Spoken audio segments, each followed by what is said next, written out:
오늘의 영상은 진짜 레알 젊은에게는 약간 어려운 내용일 수도 있습니다. 블루벨트 이상인 약간 주자라를 위한 영상입니다. 안녕하세요, 허선생입니다. 오늘의 주제는 드릴입니다. 이런 드릴 말고 우리가 주짓수 할 땐 이런 걸 드릴이라고 하죠.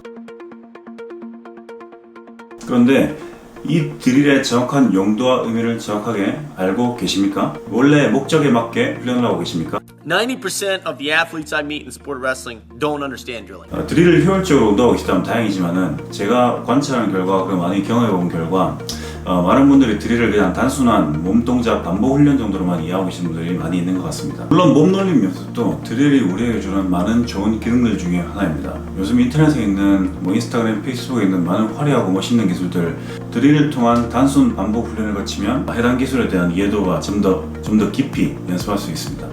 그렇다면 우리가 드릴을 좀 더 효과적으로 사용해 실질적으로 도움이 되려면 어떻게 훈련해야 할까요? 제가 인터넷에 보니까 전 세계 유명한 여러 분야의 레슬링, 주짓수 등등 분야의 지도자들과 선수들이 네, 여보세요? 네, 전 세계 유명한 각 분야 레슬링, 주짓수 코치들과 선수들이 이야기하는 자신들의 의견을 한번 알아봤습니다. 먼저 유명한 주짓수 선수이자 코치인 안드레 갈바오 선수의 의견을 한번 들어볼까요? 안드레 갈바오는 세계에서 가장 강력한 주짓수 팀 중에 하나인 아토스 주짓수를 이끌고 있는 선수이자 수장입니다.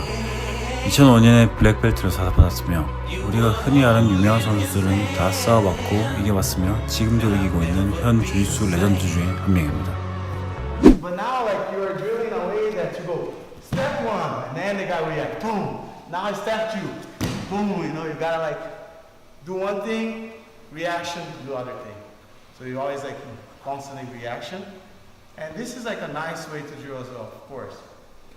And we need to know like the things from 0 to like 1,000, right?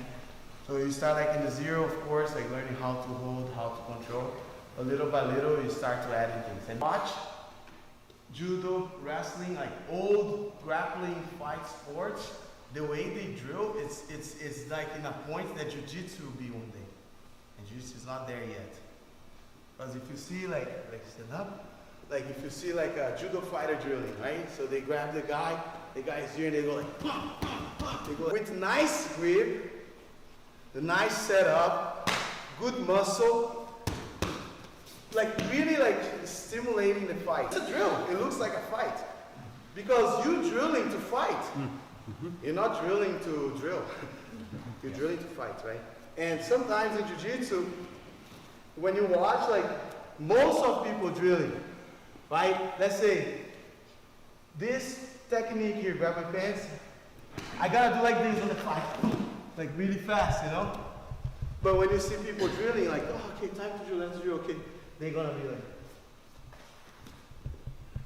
but the fight is not gonna be like that. You understand what I mean? So when you drill, you need to have good muscle.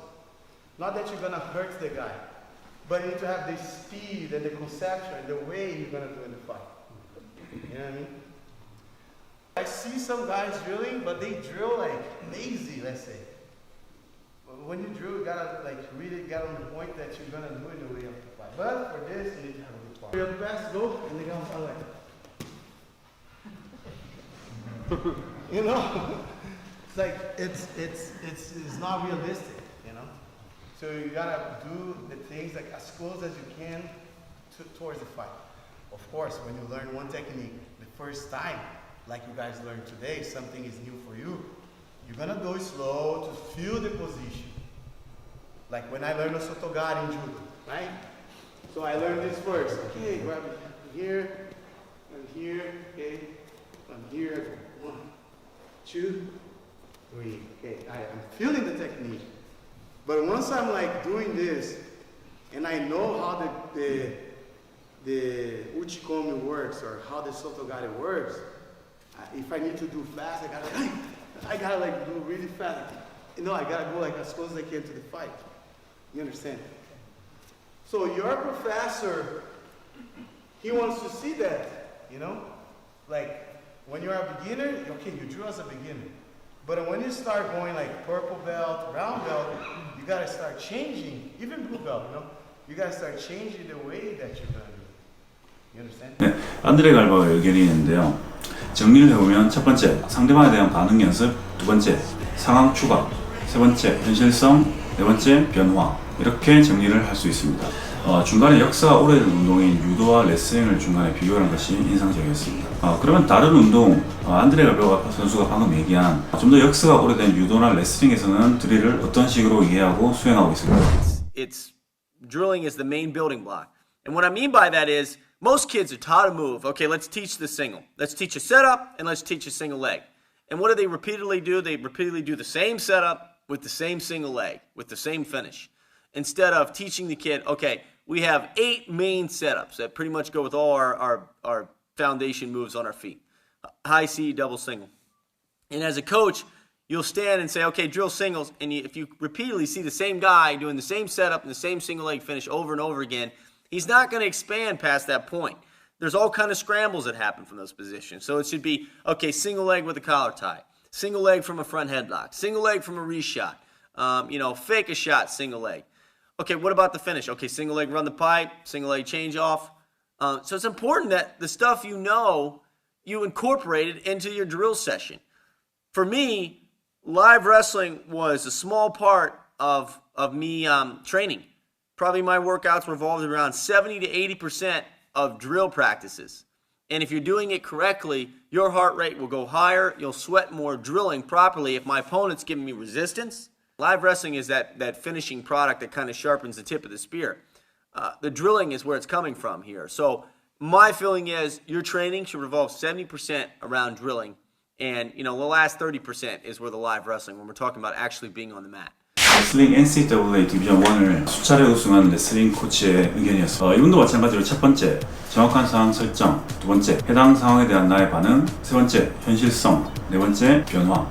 이렇게 정리가 되네요. 두 분 다 다른 내용에 대해서 이야기하고 있지만 가장 근본이 되는 의미나 가장 기초가 되는 생각은 동일한 의미를 담고 있는 것 같습니다. 드릴에 대해서 좀 더 구분을 해보면요. 크게 이런 종류의 드릴은 두 가지로 구분할 수 있습니다. 첫 번째는 블락 드릴, 두 번째는 랜덤 드릴, 이렇게 구분을 짓고 있는데요. 한국말로는 따로 번역이 되는 걸 제가 못 봤어요. 그래서 굳이 번역을 하면 제한적 상황에서의 드릴, 무작위 상황에서의 드릴, 이렇게 구분을 지을 수 있겠죠. 첫 번째 블락 드릴은 우리가 흔히 알고 있는 주짓수 스타일입니다. 정확한 상황 설정을 공격 측과 반응 측이 정해진 순서로 설정을 해놓고 정해진 순서에 맞춰서 서로의 반응과 행동을 연습하는 거죠. 예를 들면 내가 레그 드랙을 당기면 상대방이 레그 오버로 넘어오면 레그 오버로 넘어오는 타임에 맞춰서 내가 반대로 돌리고 사이드로 타는 그런 우리가 보통 알고 있는 주짓수 드릴 방법 중에 하나죠.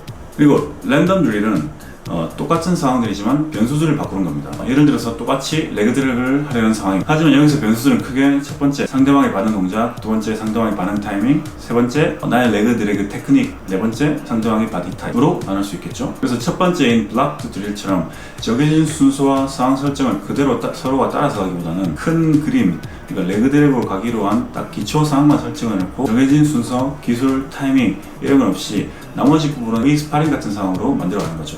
And drilling, then studying again the same technique and drilling again. Let's go, drill 1, 2, 3. 이렇게 많은 선수와 코치들이 드릴의 중요성에 대해서 강조를 하고 있는데 한 유명한 주짓수 선수가 이 생각들에 완전히 반대되는 의견을 낸 영상이 있습니다. 바로 오스트레일리아의 주짓수 선수인 킷 데일인데요. 킷 데일은 메타모리스, 아부다비 등 굵직굵직한 속지대에서 활동하는 선수입니다. 쟁쟁한 선수들과 활발하게 경쟁 중이며 온라인에서도 주짓수 개념과 학습법에 대해서 활동 중입니다.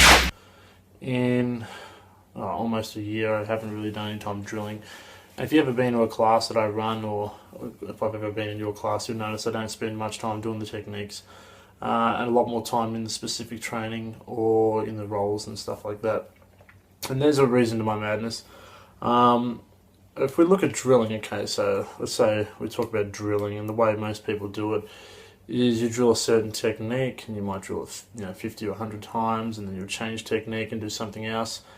Now that's really good for developing muscle memory and being able to do things without thinking, because after a while you develop that same technique so good that you don't need to think when you're actually applying it, which can be good and also can be really bad. Okay. The things where it can come unstuck is that you can become predictable, and depending on how you drill, you will become set in a certain pattern which if your opponent recognizes that, or the opponent reacts differently to who you're drilling on, or is a different size, it can make things really hard for you. So you can spend a lot of time drilling and really not get back what you really hope to from what you're putting in. What I do now instead is I do like specific training more. So what I'll do is I'll go to a certain position. Let's say we're drilling guard passes. Okay, instead of drilling a guard pass the same way over and over again, I'll start from a certain position I need to work on, or I want to, and what I'll do is I'll pass from there, but I'll get my opponents or my training partners that I'm drilling with to react however they want to react, and I'll do whatever I feel is necessary to pass in that position, so I don't do the same thing over and over again. And what I do is I try and develop not only like the timing for the moves, but I also develop strategies and reactions. So I know after a while when someone does a certain thing, how to react to beat that, how to counter certain things, rather than just trying to implement my one guard pass, which really happens in actual competition, especially against high level guys. There's too many variables to have the same predictable pass over and over again. So I will start with my training partner. We start in position. Let's say like I've got 2 sleeve grips and he's got 2 spider grips on my arms with his feet. So and I'll try and pass from there, and I'll just do it however I see fit. And I always tell them to react how they feel like they would react in a normal competition. So it gives me a lot of real life training rather than just drilling against a dead dummy. The good thing about that, in Jiu-Jitsu, every time you roll on a different opponent, there's different variables. They not only do they react differently, they're also built differently, okay? One might be flexible and fast, the other one might be slow and strong, fat, skinny, long, tall, whatever. So these are the kind of things you're going to run into trouble with if you just think about drilling for muscle memory. So this is why I stopped drilling. I'm not saying you to stop drilling or you should stop drilling. I'm just saying this is why I don't drill. 논쟁의 여지가 있는 의견인데요. 실제 이 킷들이 이야기한 동영상을 봐도 밑에 댓글에는 찬반 논쟁과 많은 반박을 볼 수 있습니다. 그런데 이것은 운동학습 이론적으로 생각해봐도 이해가 가는 의견입니다.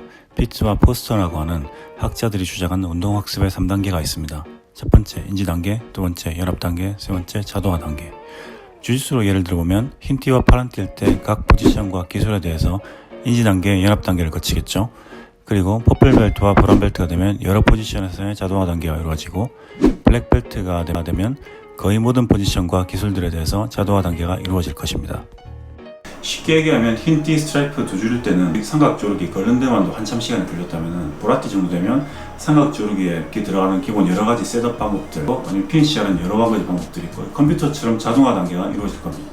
반대로 방어자의 입장에서도 상대방이 가드에 있는 상황에서 나의 훅깃을 잡으면 내 머릿속에서는 이 상황에 대해서 상대방이 이 훅깃을 이용해서 나에게 걸 수 있는 기술들의 동작들을 내 머릿속에 떠오르겠죠. 뭐 어떤 데이터베이스가 쫙 펼쳐지겠죠. 뭐 예를 들어서 라쏘, 스파이더, 델라이바, 기타 등등 여러 가지 뭐 위험 요소들이 머릿속에 떠오르고, 그에 대한 나의 방어 동작들은 딱 준비가 되어 있을 겁니다. 만약에 중요한 시합에서 가드에서 소매를 잡혔습니다. 그런데 만약에 여기서 소매를 잡혔는데 상대방의 반응이나 수행하는 동작이 내 데이터베이스에 없는 동작이 갑자기 딱 나왔다면 나는 어떻게 될까요? 그냥 보통은 새로운 움직임에 대한 인지를 하기 위해서, 여러분이 운동 센스가 아주 좋은 수련자라고 가정해도 0.1초 정도는 살짝 당황을 하겠죠. 찰나의 순간 동안은 자동화 단계가 깨지고 다시 인지 단계로 돌아가 빠르게 상황 판단을 하고 내가 해야 될 동작을 분석을 해서 빨리 수행을 해야 되는 거죠. 그런데 여기서부터가 제 생각에 킷데일 선수가 이야기하는 의견이 해당이 되는 부분인 것 같습니다. 킷데일 선수가 활동하는 체급은 인터뷰를 했을 당시에 거의 이제 월드 클래스급의 선수들이었어요. 미아오 형제들, 키난 코넬리우스, 이런 이제 이름만 들어도 알만한 주짓수의 거장들입니다. 이런 사람들은 보통 일반 블랙벨트까지 사람들이 쓰는 기본 패턴과 기술들은 다 이미 예전에 뗐고, 우리가 알고 있는 상황에서 나올 만한 수가 아닌 것들을 시합장에 들고 오는 사람들이라는 거죠. 그뿐만이 아닙니다. 그들의 순간 판단, 스피드, 반응 속도, 임기응변, 타이밍 등은 이미 일반 선수와는 비교할 수 없을 정도의 실력입니다.